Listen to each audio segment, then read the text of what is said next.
If you're anything like me, which I wouldn't wish on you at the moment, given that I've got COVID, but if you're anything like me, you probably still having trouble rewiring your brain and your mouth to call this weekend the King's birthday instead of the Queen's birthday.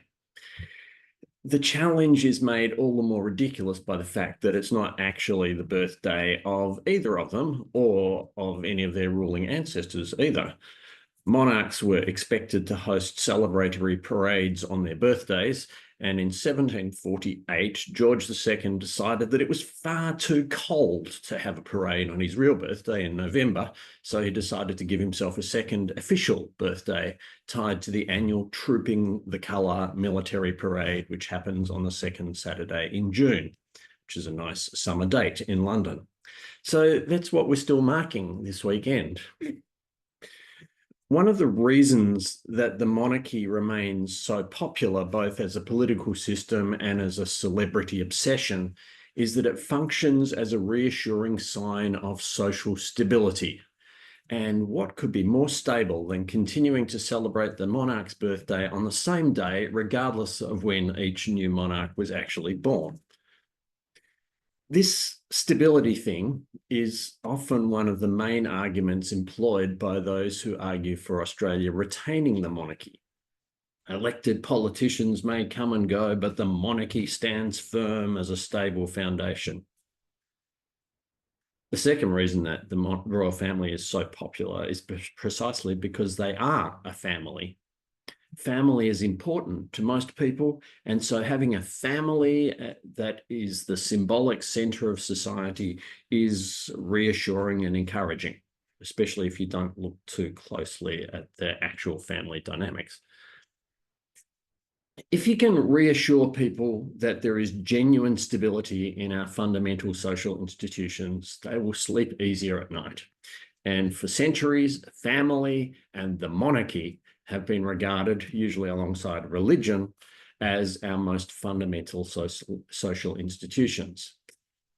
And attachment and commitment to the traditional structures of family and monarchy are almost the litmus test of being a card-carrying social conservative.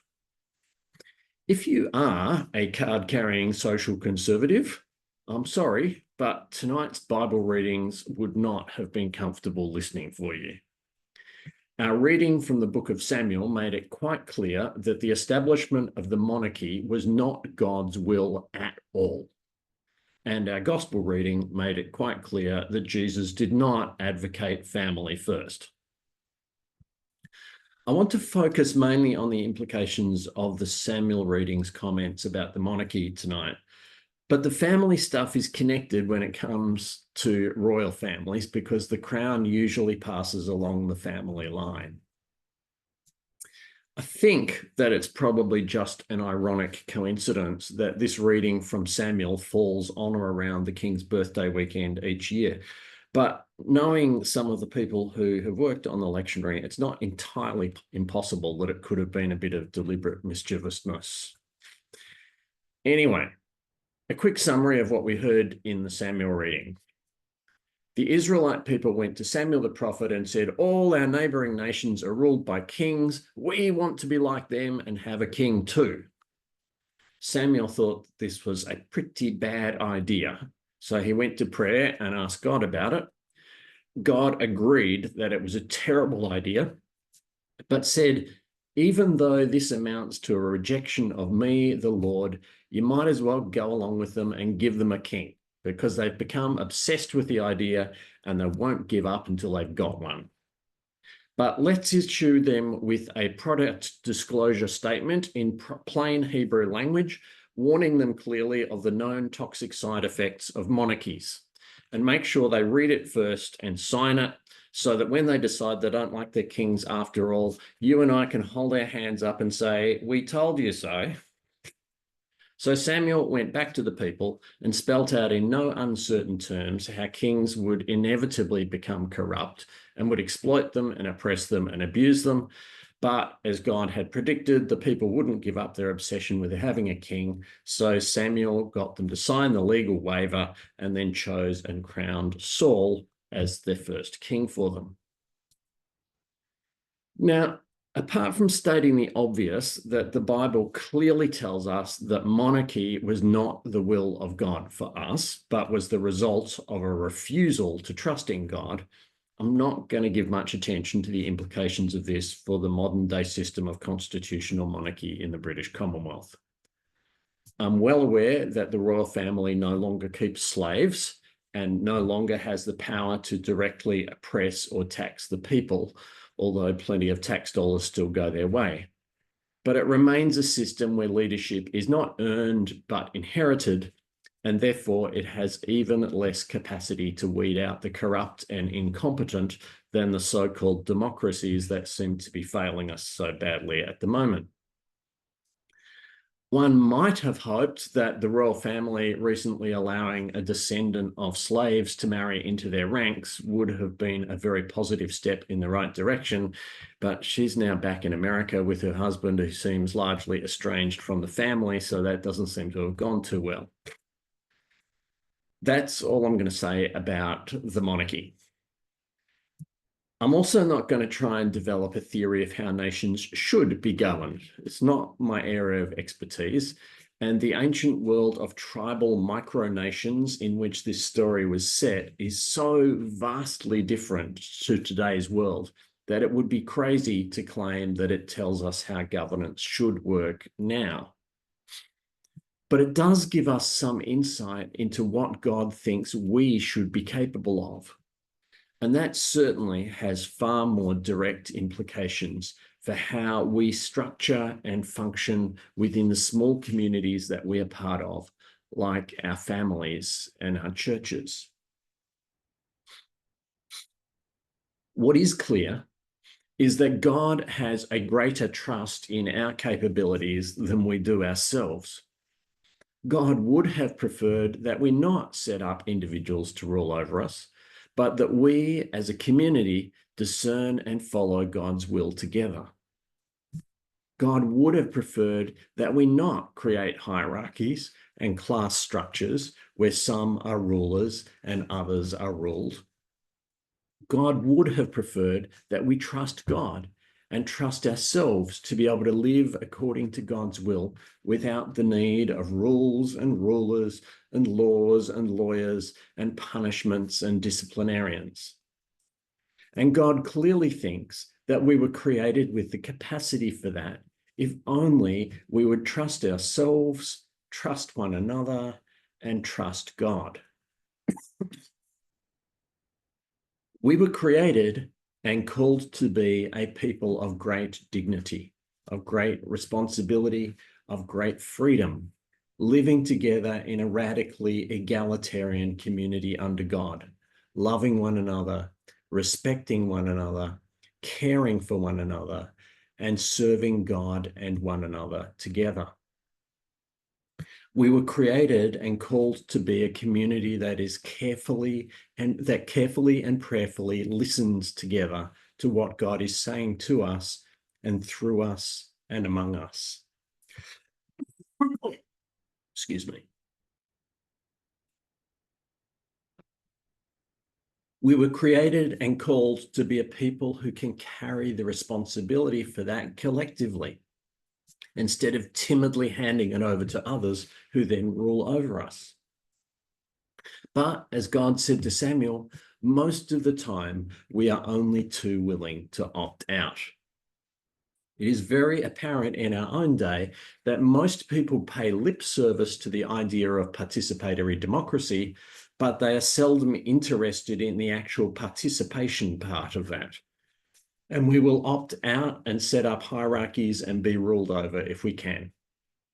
We hope for benevolent dictators, but we mostly prefer that it's someone else's job to do the dictating and that no one's expecting or asking too much of us.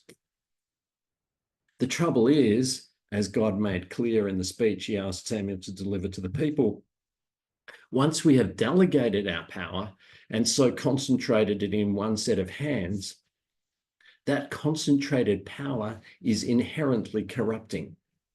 Not inevitably corrupting in every case. There will be leaders of absolute integrity every now and again, but in most cases.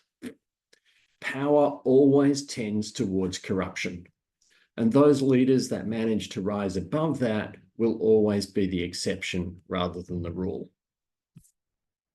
The structures and hierarchies that we create to absolve ourselves of responsibility may make our society feel stable and secure, but part of that very stability is entrenched tendencies to corruption, stable patterns of corruption. The biggest factor in the prevalence of abuse cases among Roman Catholic clergymen is not celibacy, as many people imagine. It's the clerical caste system that sets priests up as little monarchs. The culture within the church, created and sustained as much by the ordinary parishioners as by the clergy, sets the priests apart as though they were not really human and not expected to live with the ordinary needs and relationships and responsibilities and accountabilities that the rest of us live with.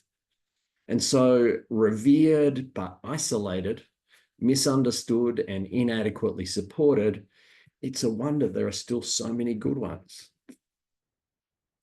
The people have obsessively demanded that we give them rulers to rule over them, says the Lord.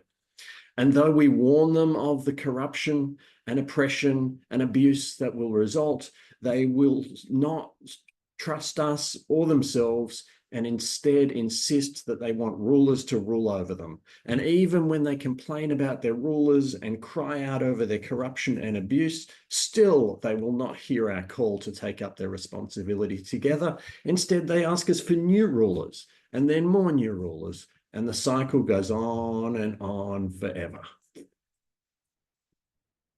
In our Baptist tradition, one of our founding principles has been the conviction that we are called to be a non-hierarchical community that shares the responsibility equally, seeking to discern the leading of God together in regular prayerful gatherings of the whole congregation.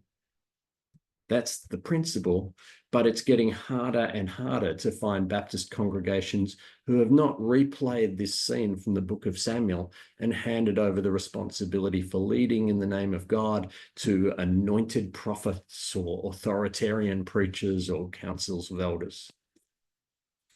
We're even seeing in recent years the resurgence of a heresy that calls itself complementarianism, that says that rulership is a God-given structure for marriage and family too, and that God has decreed that men are to rule over their wives and their families. It is me they have not trusted, says the Lord. And when men are set up as rulers, they will become tyrants, and you will cry out to the Lord because of your rulers, but the Lord will not listen because I did not tell you to do this. This is what you asked for. Our own Baptist Union Assembly some years ago effectively voted itself out of existence by adopting a new constitution that devolved virtually all power over our denominational life into the hands of a union council. We can complain about our leaders all we like now, but we weren't willing to accept the responsibility and do the work of prayerfully trusting God and discerning together, so we have got what we asked for. My friends, we need to hear this challenge in our own church congregation and factor it into our practices around how we govern ourselves. I'm very grateful that so many of you say that you think I do a good job, but this story is warning us that the more you leave to me and the more you ask me to do what you could and should be doing yourselves, the greater the danger that you will corrupt me and diminish yourselves. We can do better than that. We can trust God. We can trust one another. We can trust ourselves. We can be the people God has called us to be. We can, and when we do, not only the structures of politics and governance and membership will fall under the grace of God and be transformed, but even that so-called fundamental institution of society, the family, will be reshaped as part of the wider community of faithful followers of Jesus. And when Jesus looks around and says, "Here are my mother and my sisters and brothers, whoever does the will of God is my brother and sister and mother. That will no longer be said as an either or, but as an all-inclusive both and. All of us, siblings, the voice has nearly made it through.